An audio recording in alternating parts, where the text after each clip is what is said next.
cuando me puse a investigar, lo primero que picó el bichito de la curiosidad fueron los mitos urbanos, que La Plata tiene muchísimos. Tiene una enorme cantidad de mitos urbanos que ya desde la década del 90 varios autores empezaron a indagar un poco en esa cuestión de sociedades secretas como la masonería, de por ahí hay muchos que hablan de influencia diabólica en la ciudad, en el trazado, un montón de historias de fantasmas, de cosas extrañas. Bueno, Nico, yo también quería hacerte la pregunta sobre qué tanta brujería hay detrás de todos estos misterios, secretos, fantasmas. Hay historias de exorcismos, de... Cuéntanos un poco de todo esto. Bueno, ahora que lo mencionás, hace 2 años cuando estaba investigando para el segundo libro, justo me encontré con una historia muy interesante sobre una bruja aquí en La Plata. Por ahí la más conocida historia de brujas siempre se dijo que hubo una bruja el día que se fundó la ciudad, ¿no? Sí. Que supuestamente esta bruja que vivía en Tolosa lo que hizo fue, después de colocar la piedra fundamental de La Plata y una serie de objetos ahí, como un grupo de gente que no estaba a favor de la fundación de La Plata la contrató, ella volvió al centro de la ciudad, bueno, robaron la cripta donde estaban todos los objetos de la fundación, la abrieron y echó una maldición que se conoce como la maldición de los gobernadores, ¿no? Que desde la fundación de La Plata hasta el día de hoy ningún gobernador de la provincia puede llegar a ser presidente de Argentina. Bueno, esa es la más conocida. Y yo encontré que en la década de 1950 los hinchas de Gimnasia, que es uno de los clubes de fútbol de aquí de La Plata, como querían perjudicar a su rival, que es Estudiantes de La Plata, lo que hicieron fue contratar a una bruja que vivía cerca del cementerio y le pidieron también que le echara una maldición a este club. Y de hecho, por esos años, creo que fue en el año 1954, Estudiantes se había ido del descenso, no había descendido a la segunda categoría del fútbol, y según dicen fue por el accionar de esta bruja que contrataron a los hinchas de Gimnasia, ¿no? Y ahí hubo como una disputa, una pelea entre hinchas de Estudiantes y Gimnasia, porque a esta bruja que se llamaba la Tigra, cuando la detiene la policía y la llevan a prisión, varias de las internas que estaban ahí detenidas eran de Estudiantes. Entonces dice que la quisieron golpear, bueno, la terminaron dejando en una celda ella sola. Y según el mito, muchos dicen que como no se dieron cuenta de esconder las escobas en algún armario, ella tomó una de las escobas, se pudo escapar por el techo y bueno, terminó embrujando el estadio Estudiantes. Pero bueno, aparentemente luego los hinchas Estudiantes fueron a ver a otra bruja que vive en Berisso, hicieron como una pelea de brujas y terminaron anulando esta maldición que les había echado, así que bueno, Estudiantes pudo salir campeón de la B Nacional y volvió a primera. En Plaza Moreno, aquí, ¿qué es lo que tenemos? Principalmente en La Plata, Nicolás, ¿qué es ese mito que nos lleva a Plaza Moreno? Bueno, Plaza Moreno para la ciudad es bastante importante porque es el centro geográfico exactamente de la ciudad, ¿no? Y fue allí donde el 19 de noviembre de 1882 se fundó la ciudad de La Plata.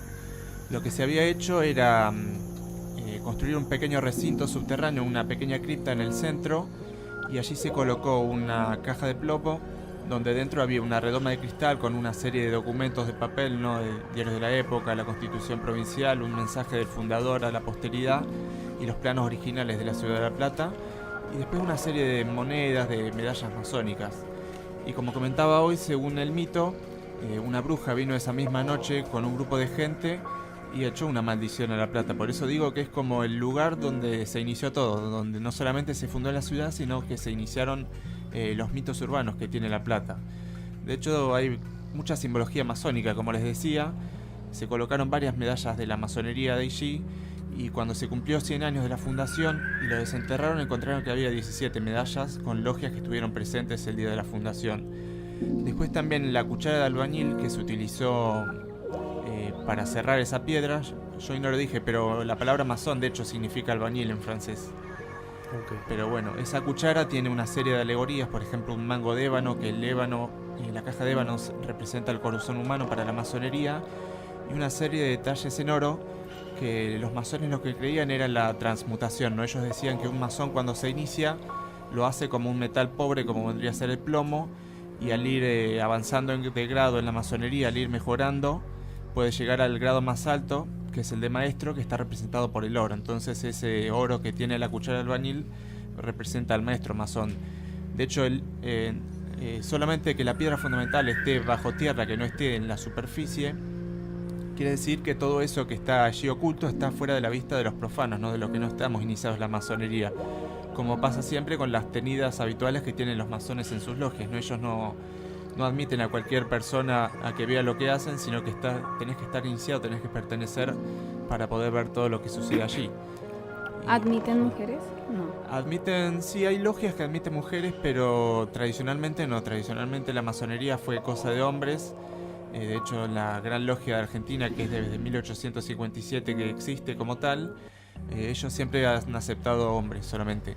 Después surgió otra Gran Logia, que es una logia femenina, creo que fue en la década de los 90, y bueno, esa es exclusivamente de mujeres. Así que tenemos la logia de hombres, la logia de mujeres, y creo que también hay algunas logias mixtas aquí en La Plata, pero la mayor parte es de hombres.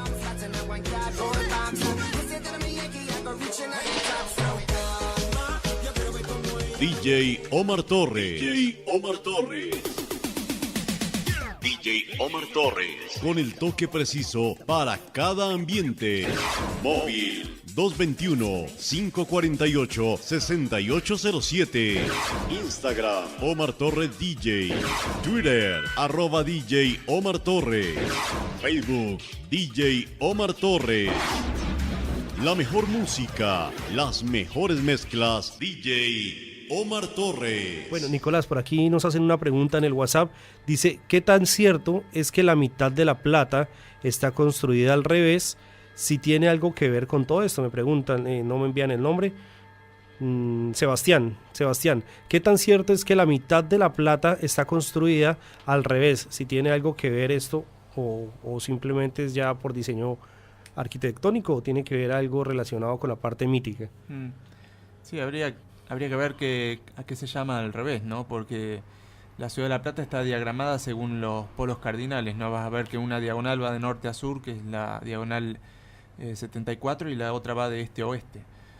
Lo que por ahí se me ocurre es que haya querido referirse al Palacio Municipal, porque hay un mito que no lo mencioné, pero dice que el Palacio Municipal, que también está frente a Plaza Moreno, en la plaza central de la ciudad de La Plata, alguien lo construyó al revés. O sea que el frente del edificio no es el que da a la plaza, que es por donde pasa todos y lo admiran, sino que es el que está del otro lado, ¿no? Y esto aparentemente también habría sido por una enemistad, en este caso no de la masonería, sino del Estado argentino con la Iglesia Católica, que quería mostrar alguna diferencia que tenían en ese momento, de manera de que el edificio que representa al municipio de La Plata le esté dando las espaldas, por así decirlo, a la Iglesia Catedral. Sí. Pero bueno, investigando un poco el tema, en realidad esto no es tan cierto, porque si uno mira la entrada principal al Palacio Municipal es la que da a la plaza, porque es donde está el acceso principal, donde está la antigua entrada para carruajes, donde ahora entran todos los funcionarios, y el lado opuesto, el que da a calle 11, es medio difícil encontrar una entrada principal ahí porque está el recinto del Consejo Deliberante, o sea, hay unas puertas pero son muy pequeñas como para decir que ese es el frente verdadero. Pero bueno, no deja de ser un mito interesante, al igual que otro que recordé ahora, que dice que si uno mira la torre que tiene el Palacio Municipal, va a ver un búho que está como oculto, formado por unos relojes que tiene esa torre, por unas aristas y unas salientes, que ese búho también, si uno se pone a ver la simbología masónica, es un animal que usan mucho, porque como mencionamos hace un rato, los masones siempre tratan de estar, digamos, en la oscuridad, de esconderse de la vista de los profanos, y el búho es un animal que justamente sale a cazar de noche, que tiene esos hábitos nocturnos, y que uno lo va a ver en muchos lugares, por ejemplo en las bóvedas del cementerio, que tienen simbología masónica, en algunos edificios. Y es muy curioso el billete de $1. Si uno mira el billete de $1, que tiene un montón de simbología masónica, no, esa pirámide con el ojo en la parte superior, el águila con una serie de objetos que representan el número 13, también en la parte superior derecha hay un pequeño búho que es imposible ver a simple vista, tenés que usar una lupa, pero bueno, es un búho que pusieron los masones de manera oculta en el billete, para mostrar la importancia que tuvo esta sociedad en la fundación de Estados Unidos. Ok, gracias Nicolás. Otra pregunta que nos hace por aquí Fernando Rubiano. Dice, en el inicio de la masonería, en el primer año, ellos a quién llaman portador de luz. ¿Y qué relación tienen con las serpientes para ellos? ¿Qué significado les trae las serpientes? Pregunta Fernando Rubiano desde Colombia. Un saludo para él también esta noche. Portador de luz, bueno, ellos siempre han hablado de que la luz, digamos, representa el conocimiento y que viene del este, por eso siempre hablan del oriente, ¿no? Que del oriente, del este, y de que es la luz que libera, digamos, el gran arquitecto del universo, que es ellos no son una religión, pero por así decirlo, el gran arquitecto del universo sería como una deidad masónica. Siempre lo vas a ver en los encabezados de los textos, en un montón de lugares. Supuestamente en el acta de fundación de La Plata se mencionaba al gran arquitecto del universo, pero bueno, como toda esa documentación se perdió, no se pudo encontrar. Lo que sí se puede ver por ahí a veces es la letra G, que representa justamente al Gadu o a la geometría, según algunos. Y la serpiente, la verdad que ahora no recuerdo qué representa la serpiente, pero al menos en La Plata no se ve en muchos lugares la serpiente. Hay sí en el pasaje Ardo Rocha, que era la antigua estación de trenes de la ciudad de La Plata, uno puede ver unos frisos que tienen unas serpientes enroscadas en uno de los costados, y después también la imagen de la medusa, no sé si recuerdan que es esa imagen mítica que tiene, en vez de cabellos, tiene unas serpientes enroscadas sobre la cabeza, Sí. que se decía que todo aquel que la miraba se convertía en piedra. Pero bueno, estas imágenes de serpientes sí pueden verse en este edificio bastante antiguo de La Plata, pero yo al menos no pude encontrar ninguna relación con la masonería. Sí hubo un autor en la década de los 90 que se llamó Alberto Reinal, que lo relacionaba más bien con todo aquello que es demoníaco, ¿no? Entonces decía, bueno, los masones, ellos adoran a Satanás, adoran al demonio, entonces bueno, lo tienen que haber colocado por alguna de esas razones, pero la verdad que por lo menos del lado de los masones ellos nunca han admitido que hayan colocado serpientes. ¿Han habido posesiones demoníacas acá en La Plata? Sí, han habido y siguen habiendo. De hecho, la ciudad de La Plata, al ser sede del arzobispado, del arzobispado aquí de esta región, vienen muchas personas de otras ciudades a practicarse exorcismos, vienen todas las semanas. Como yo les mencioné hoy al padre Mancuso, bueno, el padre Mancuso, que es el exorcista autorizado por la curia platense para realizar estos rituales, él atiende todos los miércoles, creo que ahora a las 7 de la tarde más o menos, bueno, todos los miércoles atiende a los posesos que vienen de un montón de ciudades y llevan esta actividad, no sé, más de 20 años seguramente, 20, 30 años. Así que él decía en una entrevista que la verdad no tenía ni idea de qué cantidad de gente había atendido en todo ese tiempo. Exorcizado. Pero bueno, sí, ha pasado y sigue pasando. No solamente exorcismos, de hecho hace un tiempo me enteré, por ejemplo, que en La Plata hubo un caso que se trató justamente en la catedral de un muchacho que vivía en un barrio platense y él una mañana se levantó y tenía todas las manos y los pies ensangrentados, ¿no? Bueno, enseguida la familia se preocupó, pensó que había habido algún accidente, iban a llamar a los médicos, fueron a lo de un vecino a llamar a los médicos, pero resulta que no eran unas heridas que se habían producido por un accidente, sino que él afirmó que tenían los estigmas de Cristo, ¿no? Okay. No los famosos estigmas que le hicieron a Cristo cuando fue crucificado, que le pusieron clavos en los pies y en las manos. Bueno, este muchacho aparentemente los presentaba. Entonces el padre Mancuso fue uno de los que fue a verlo, varias personas aquí de la Iglesia Católica, y estuvieron un tiempo con él. Este joven se llamaba Silvio Mirazo, y bueno, aparentemente no era tan así. Al principio ellos creyeron que sí, que era cierto, que tenía los estigmas, pero después dijeron que no, que posiblemente sea simplemente la imaginación de él, que se hacía por ahí para llamar la atención, algún corte con, no se sabe si con un cuchillo, con algún elemento cortante. Pero bueno, vino gente, esto fue en el año 84, vinieron personas de todos lados porque pensaban que los podía curar, venían a escuchar, a oír su palabra. Y bueno, la verdad fue muy conocido en ese entonces aquí en la ciudad de La Plata el caso de los estigmas de Silvio Mirazo. Nicolás, por aquí me hacen otra pregunta, no me envían nombre. Otra pregunta dicen de La Plata. Hola, buena noche. ¿Qué de cierto hay que al mirar la catedral desde el aire tiene forma de un demonio? Me preguntan acá en el WhatsApp. Yo había escuchado Nicolás. que de cruz invertida. Sí, la del demonio la verdad nunca lo oí. La de cruz invertida sí, eso lo he escuchado, porque si uno mira el trazado de la ciudad, como hoy mencionábamos, que los edificios públicos están alineados, ¿no?, a lo largo del eje formado por las avenidas 51 y 53. Después hay otro eje secundario, que sería la avenida 13, que también atraviesa la ciudad por su centro. Y este autor, Gualberto Reinal, que escribió unos libros en la década del 90, él decía que si uno miraba iba a ver que se formaba una cruz, pero no una cruz del derecho, sino la cruz invertida, ¿no? Esta que muchos pueden ver en lugares donde se adora a Satanás y demás. Pero bueno, esto, como mencioné hace un rato, hay que ver cuál es la parte de adelante, cuál es la atrás, cuál es el derecho, cuál es el reverso de la ciudad. Y la verdad que me parece a mí medio disparatado hablar de que hay una cruz invertida así, simplemente trazando puntos aleatorios que uno puede ver, ¿no? Como pasa muchas veces Hay otra ciudad con diseño masónico que es la ciudad de Washington. Y siempre vi que mucha gente empieza a trazar también unas líneas imaginarias entre diferentes puntos, ¿no? El obelisco, el Capitolio, la Casa Blanca y demás, y ve que se forma esta estrella de 6 puntas, ¿no? La estrella de David.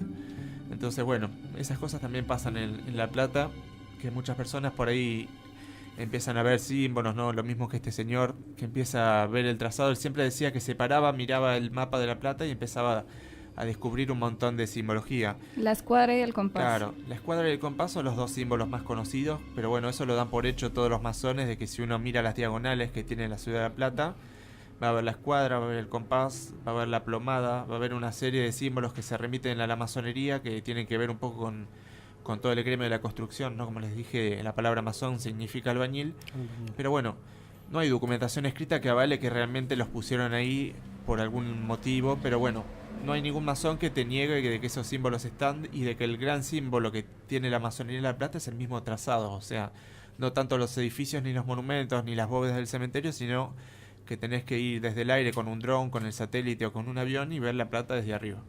Ok, Nicolás, hace 8 días, el jueves pasado, desde Colombia, Diego Barrera nos preguntaba, nos hacía énfasis de varias historias que se han presentado en los cuerpos de bomberos. Y con pues organismos de socorro, con todo este cuento, que nos decía él en una de sus historias que ellos atendiendo una emergencia, cuando llegaron a la emergencia, bueno, socavaron el incendio que se había presentado, escucharon una voz, varias personas que le decía gracias. Y después cuando llegaron a la estación también encontraron varias cosas que les pasaba y que aún hoy en día le sigue pasando en esta estación de bomberos.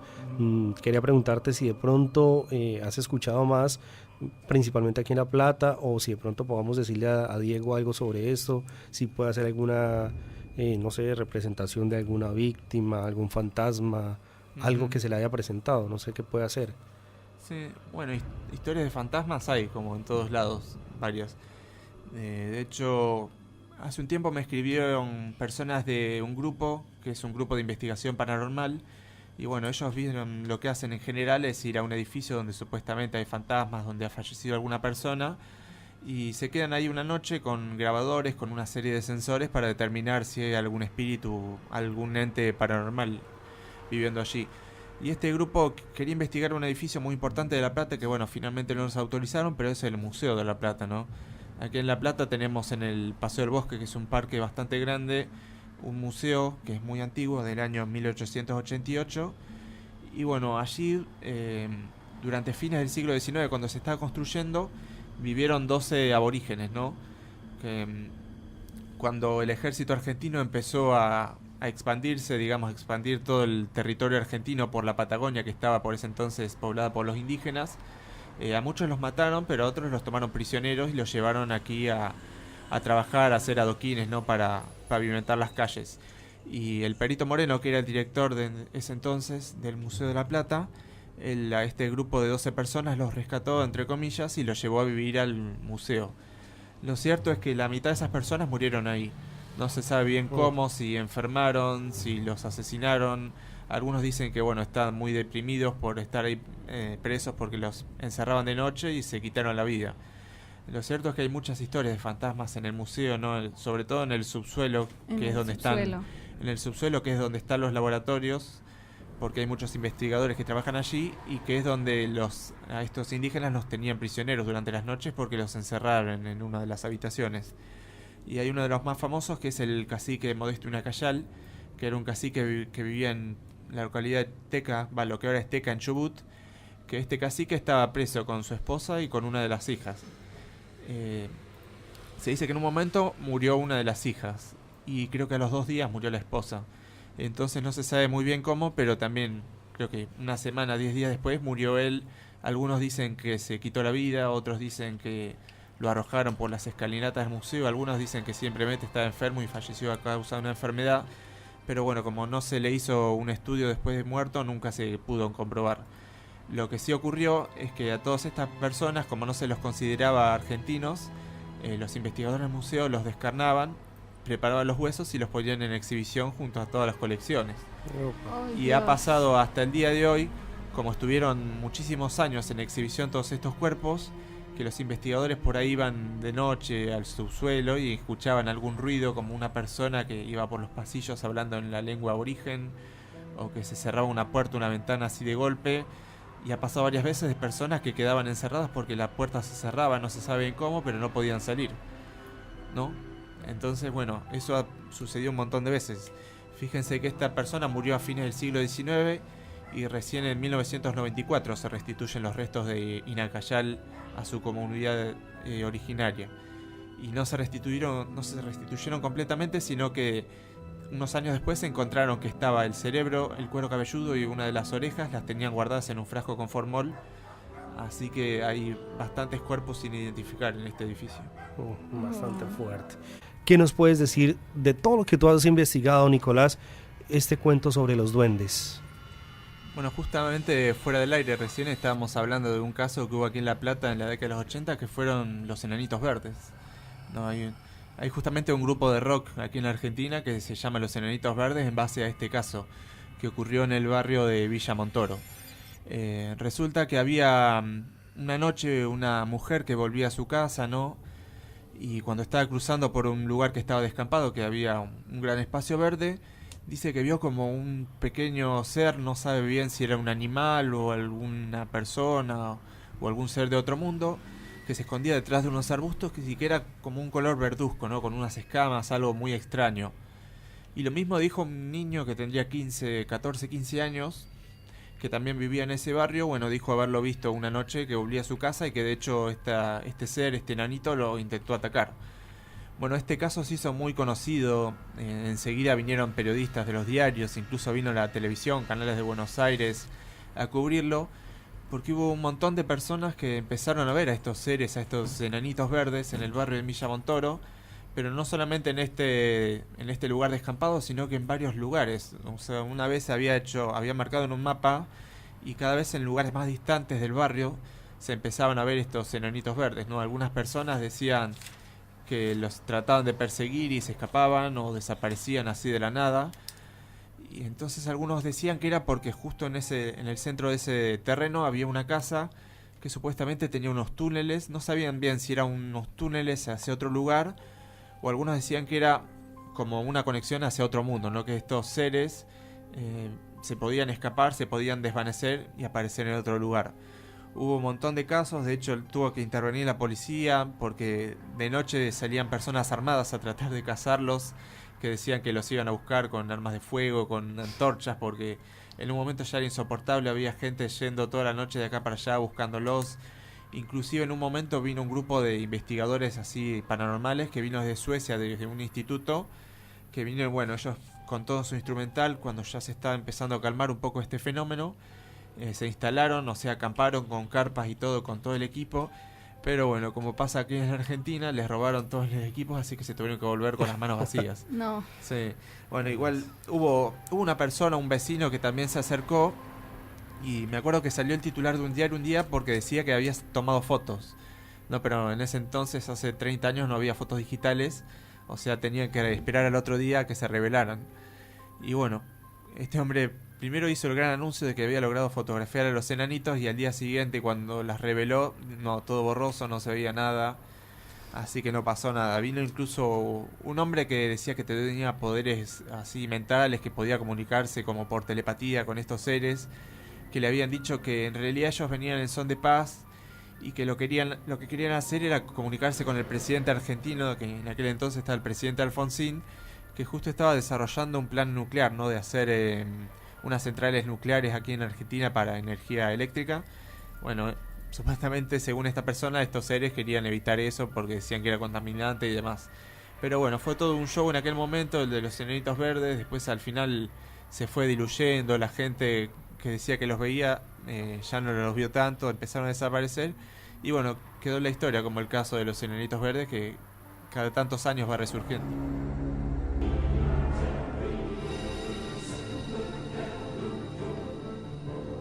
Escucha todos los jueves Psicosis Paranormal en Latin Music 90.9, jueves 20 horas.